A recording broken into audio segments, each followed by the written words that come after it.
Je m'appelle Aude Ziebowski, j'ai été recrutée par le CNRS comme doctorante en sociologie des mondes ruraux au laboratoire SAGE à Strasbourg et je donne également des enseignements à l'Institut d'urbanisme et d'aménagement régional de la Faculté des sciences sociales. Je m'appelle Philippe Amann, je suis professeur de sociologie à l'Université de Strasbourg. Tout comme Aude, j'enseigne à l'Institut d'urbanisme et d'aménagement régional et je suis chercheur au laboratoire SAGE où je travaille en particulier sur les interactions entre territoire et environnement et notamment la transition énergétique.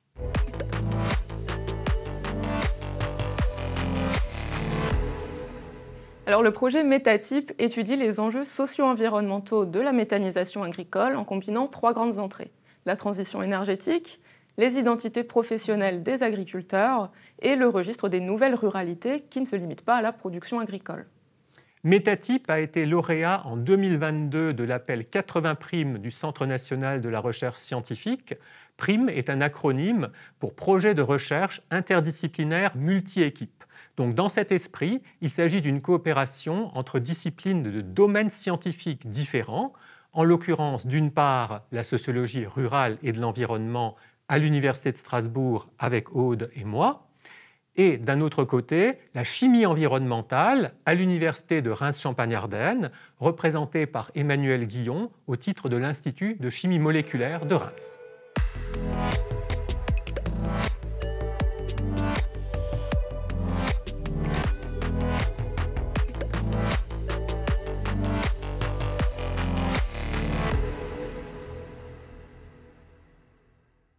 Il s'agit tout d'abord de définir la méthanisation.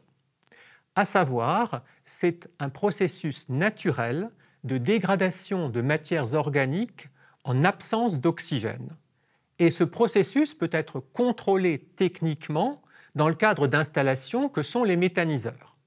En amont, ces méthaniseurs vont être alimentés par des intrants qui sont de diverses natures. Ça peut être par exemple des bouts de stations d'épuration ou ça peut être des déchets des ménages.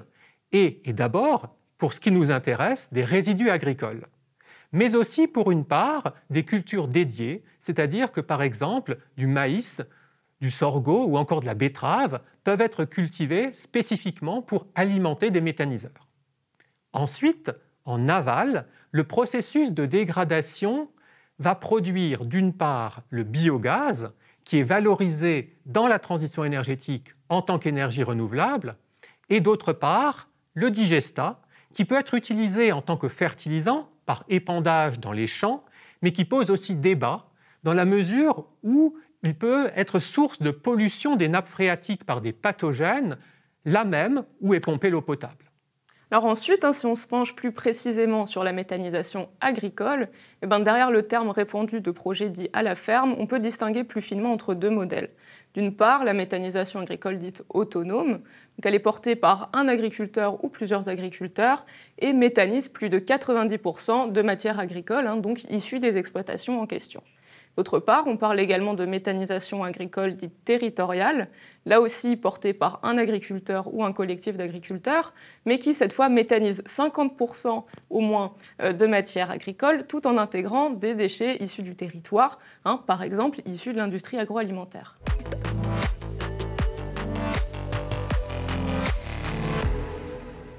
D'un point de vue sociologique, nous abordons la méthanisation agricole à une double échelle, celle de l'exploitation et celle du territoire.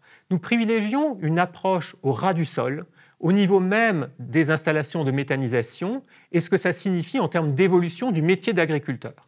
Et pour comprendre ça, il s'agit également de focaliser sur les jeux d'acteurs dans le territoire, c'est-à-dire les relations entretenues par ces agriculteurs méthaniseurs avec les habitants, les riverains, les élus locaux, mais également les opérateurs de méthanisation ou encore des associations environnementalistes. Alors méthodologiquement, nous mettons en parallèle deux territoires de la région Grand Est qui se veulent en pointe sur cette filière, en nourrissant une comparaison entre l'Alsace et l'Argonne, l'Argonne étant la jonction des départements de la Marne, de la Meuse et des Ardennes, tout cela de manière à mieux contextualiser les évolutions des pratiques. D'où notre choix de privilégier un dispositif d'enquête reposant à la fois sur des observations in situ et sur la tenue d'entretiens sociologiques approfondis, non seulement avec des agriculteurs, mais également avec des acteurs clés des territoires étudiés et de la filière méthanisation agricole, de manière à suivre les projets en train de se faire.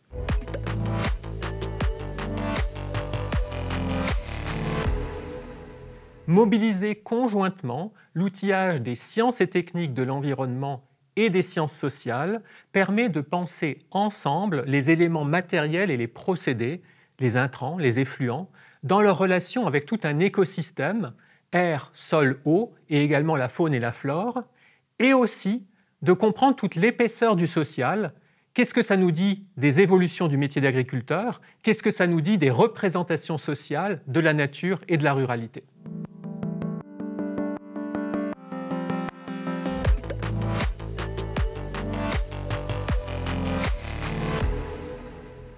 La méthanisation agricole est un sujet de pleine actualité quand on pense au climat et à la question des énergies pour le futur et de leur prix, d'où l'intérêt d'une prise de distance. C'est le sens de l'ouvrage « Idées reçues sur la méthanisation agricole » que nous avons coordonné tous deux avec Emmanuel Guillon aux éditions du Cavalier Bleu.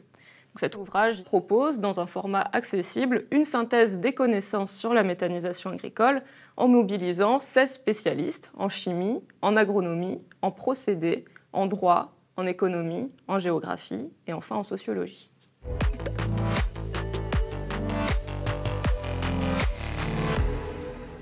Le développement actuel de la méthanisation agricole renvoie à 3 grandes séries de questions qui correspondent aux 3 parties de notre ouvrage à partir de 3 mots-clés: processus, échelle et débat. Les processus sont situés à différentes dimensions, notamment l'organisation de filières économiques, mais également les technologies en jeu, des intrants jusqu'à la production de biogaz, ou encore la question des épandages et de la qualité environnementale. Et ceci renvoie à une multiplicité d'échelles en interaction. D'abord sur site, les types de méthaniseurs notamment. A-t-on affaire à de la cogénération, c'est-à-dire production à la fois de chaleur et d'électricité, ou à de l'injection, où le biogaz est directement injecté dans le réseau de distribution?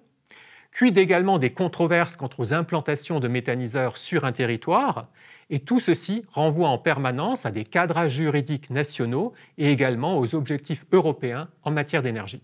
Enfin, cela génère des débats de pleine actualité, que ce soit par exemple les rapports avec l'agroécologie, dans la double affirmation de systèmes alimentaires viables et d'une prise en compte des principes écologiques, ou encore autour des perceptions légitimes des identités professionnelles agricoles.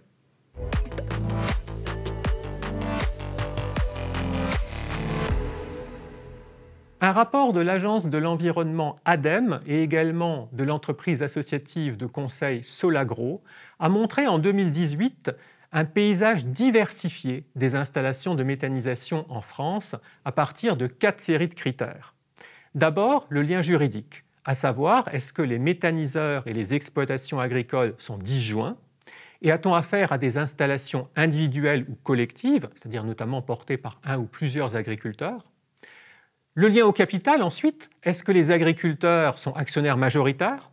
Le lien au gisement, y a-t-il apport propre en biomasse sur site ou est-ce que cela provient de l'extérieur? Et enfin, le lien aux activités, à savoir est-ce que les agriculteurs exploitent effectivement ces méthaniseurs et dans quelle dimension? Et ainsi recontextualisé, on peut considérer que le développement actuel d'installations de méthanisation en France n'est pas mécaniquement corrélé avec une croissance en taille de ces exploitations agricoles.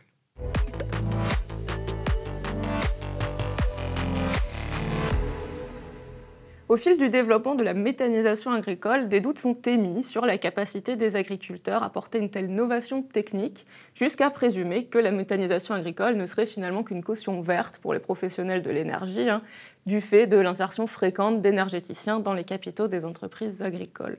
Mais au contraire, face à la figure de l'éternel paysan en bleu de travail, enfermé dans son tracteur, la méthanisation peut pleinement s'inscrire dans un mouvement d'évolution des identités professionnelles agricoles.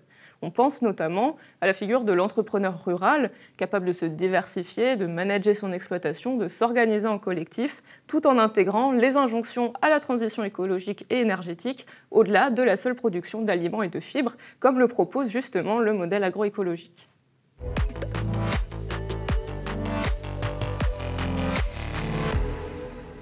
Les projections relatives à la part de la méthanisation agricole dans le mix énergétique français sont ambitieuses. Les scénarios à l'horizon 2050, que ce soit ceux développés par l'ADEME ou celui proposé par Solagro, évoquent un potentiel de production énergétique 10 fois plus élevé qu'à l'heure actuelle. En même temps, ceci n'est pas sans poser question. D'abord, quant à une concurrence entre usage alimentaire et énergétique des cultures. Ensuite, quant à des risques sur la qualité de l'eau par rapport au digestat à une telle échelle. Enfin, parce qu'on peut tout de même se demander si ce n'est pas de nature à favoriser le développement de méga-unités de méthanisation, alors même qu'on s'émeut régulièrement de méga-fermes d'élevage. Autrement dit, l'enjeu est de savoir comment rendre compatibles transition écologique et transition énergétique concrètement dans les territoires d'implantation, et ce, sans abdiquer l'objectif de peser globalement sur des trajectoires socio-environnementales plus durables. Donc dans cette complexité à la fois sociale et matérielle, il y a plus que jamais matière à un questionnement interdisciplinaire.